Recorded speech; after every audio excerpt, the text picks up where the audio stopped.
homocisteína. Tu já ouviu falar a respeito dela? Sabe para que serve? Esse marcador inflamatório, ele é crucial para o desenvolvimento de várias doenças. Então, pessoal, a homocisteína é um catabólito de um aminoácido chamado metionina. E essa metionina, ela é convertida em S-adenosilmetionina, que depois é convertida em S-adenosilhomocisteína até ser convertida em homocisteína. A homocisteína, ela é convertida em cistationa, que é convertida em cisteína, que é convertida em taurina. Se começa a aumentar a homocisteína, conversão de cisteína, e a de taurina não vai existir. Então nós vamos ter o primeiro problema, que seria uma dificuldade na produção de cisteína. Mas qual o problema da produção de cisteína, doutor? A cisteína, junto com a glutamina e junto com a glicina, ela forma um antioxidante muito importante do fígado. É um anjo da guarda do nosso corpo. É o antioxidante mais importante do corpo, chamado glutationa. Então, se está acumulando homocisteína, a glutationa não está sendo produzida. Por causa disso, teremos radicais livres que não serão inativados, pois a glutationa ela serve para inativar os radicais livres. Além disso, a gente não forma a taurina. Ah, mas o que a taurina tem de tão importante? A taurina é um aminoácido importantíssimo para fazer com que a gente pegue um neurotransmissor mais excitatório. Sabe aquele dia que a gente está nervoso, que a gente estressou com o trânsito, que a gente se estressou com tudo, que nossa cabeça não para?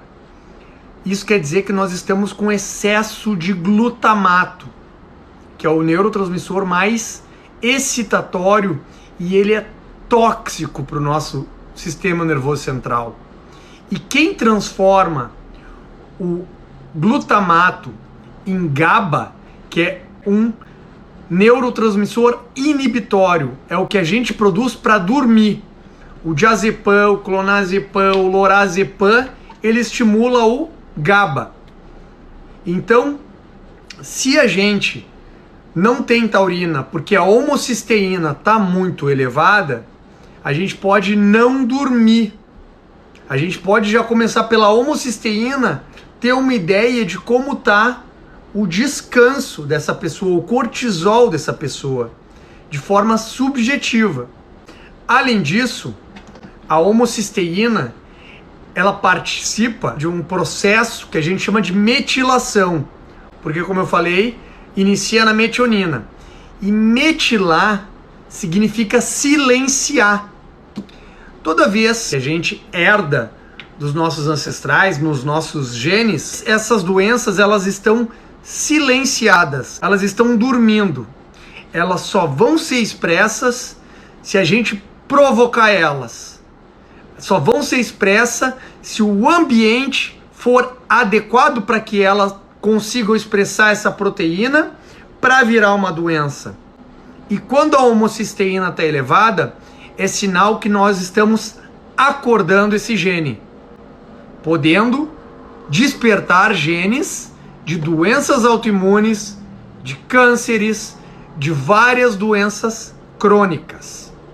A homocisteína também causa uma inflamação no nosso vaso, deixando com que a gente não consiga produzir uma substância chamada óxido nítrico, que é um vasodilatador arterial.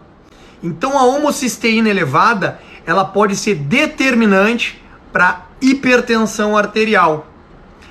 Além disso, a homocisteína pega aquele LDL, que é aquele colesterol que a gente diz que é ruim e que não é ruim. O LDL é muito importante para o nosso corpo, mas ele é muito importante quando ele não está oxidado. E a homocisteína, ela vai lá e oxida esse colesterol. Oxidando esse colesterol, ele consegue penetrar dentro dos vasos e criar uma placa, e criar um processo de aterosclerose, que começou pela alteração da homocisteína. Tá, mas e como é que a gente baixa a homocisteína, doutor? Para baixar a homocisteína, além de fornecer metionina, que é o aminoácido que é o precursor, o SAMe, que é o S-adenosilmetionina, a glicina, né, que é da trimetilglicina, a cisteína, de N-acetilcisteína, a colina, tu ainda consegue baixar através da vitamina B12. Tá, mas eu como carne, não quer dizer. Se tu come carne, mas tu não for sangue tipo O, pode ser que o teu pH, o teu suco gástrico não seja suficiente para criar um ambiente ácido e absorver a B12. Porque a proteína que faz com que ocorra a absorção da B12 no intestino, ela depende de um pH ácido. Dessa forma, a tua B12 pode não ser absorvida. E a tua B12, ela pode não ser convertida também em metilcobalamina, que é a forma ativa dela. Isso aí pode ser por tu ter um polimorfismo num gene chamado FUT1. Então, uma alteração nesse gene pode fazer com que tu não aproveite a tua B12.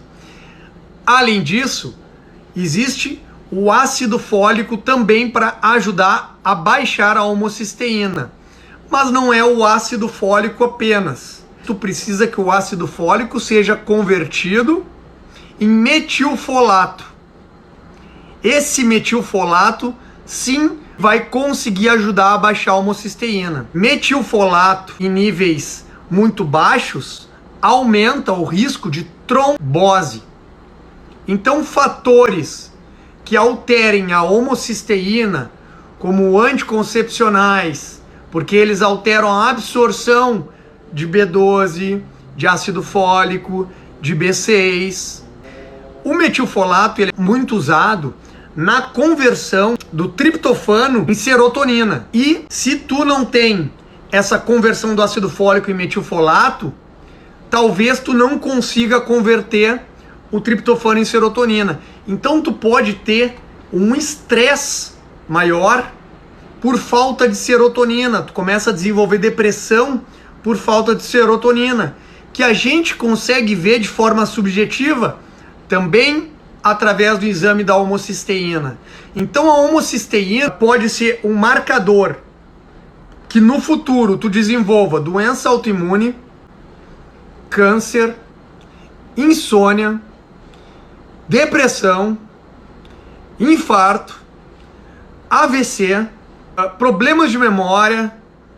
Então, olha a importância desse marcador e vale muito a pena solicitar e dar uma pesquisada e olhar também os meus posts para se informar mais a respeito de uma medicina com uma saúde preventiva.